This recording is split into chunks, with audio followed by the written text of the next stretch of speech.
তো গাইজ আমার nail extension করেছিলাম একটা ভিডিওর জন্য মালবরি করে, কিন্তু সেটা উঠতে চাচ্ছে না। এখন উঠানোর জন্য একটা নখ উঠে গেছে, সো ভালো হয়েছে। তো এখন আমি বেসিংয়ে চলে যাব, তো তোমাদের দেখাবো বেসিংয়ে যে আমি কী করি। ক্যামেরাটা সেট করে নিলাম, তো তোমাদের এখন আমি দেখাচ্ছি যে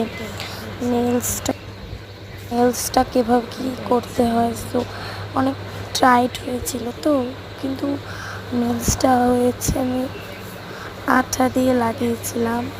আমার কাছে ছিল হচ্ছে গিয়ে ওইটা কি আঠা বলে সুপারগুলো ছিল, সেটা দিয়ে লাগিয়েছি একটা ভিডিও শ্যুটের জন্য। ভিডিওটা ভালোই হয়নি, সো এখন আমি একটা হ্যান্ড ওয়াশ লাগিয়ে নেব। হ্যান্ড ওয়াশটা লাগিয়ে নিচ্ছি, তো তোমরা দেখো কেমন হয়। সো অনেক ভালো হবে। সো আমি তো এভাবেই নেল এক্সটেনশন তুলি। সো এইটা কিন্তু আমি হচ্ছে আঠা দিয়ে লাগিয়েছি, আর হচ্ছে কষ্টিটা উঠতেই যাচ্ছিলো না, আর সুপারগুলো দিয়ে লাগিয়েছিলাম তো শ্যুটের জন্য, কিন্তু শ্যুটটা একদম ভালো হয়নি, তো ডিলিট করে দিয়েছি শ্যুটটা। কিন্তু অথচ আমার নখগুলো রয়ে গেছে হাতে, তো তোমরা দেখো তুলে নিই। তো চলে আমি এখন হচ্ছে গিয়ে তো তারপরে দেখো উঠে গেছে কত সহজে। সে দেখেছো কত সহজে উঠে গেছে।